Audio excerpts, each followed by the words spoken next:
A young life cut short. No one imagined that a trip to the toilet could mean the end of Michael Komape at school in 2014. Supreme Court Justice Eric Leach reiterated that the Komape family had suffered emotional trauma and shock as a result of Michael's death.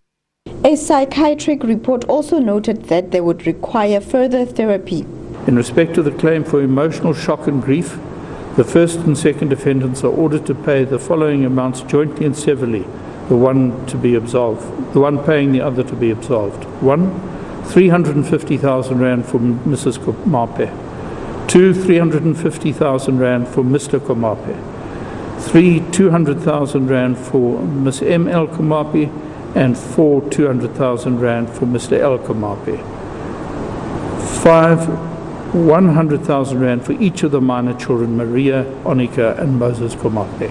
A further 6,000 Rand each claim has been granted towards medical treatment for each minor child in the Komape household. In another appeal court ruling, Stellenbosch businessman Jason Rode will be able to spend Christmas at home. The SCA has granted him bail pending finalization of his appeal for the murder conviction of his wife. During his trial, he maintained that his wife Susan was driven to commit suicide by his extramarital affair. But the trial court found that he staged the suicide. He was sentenced to 18 years in prison and a further 5 years for staging the suicide. The applicant's release on bail is subject to the following conditions. A.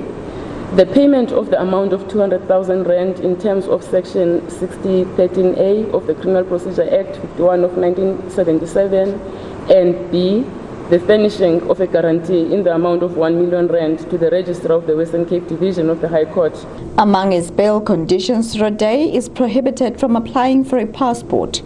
The court order is to be made available to both the South African Department of Home Affairs and the British Embassy. Bala Samwete, SABC News, Bloemfontein.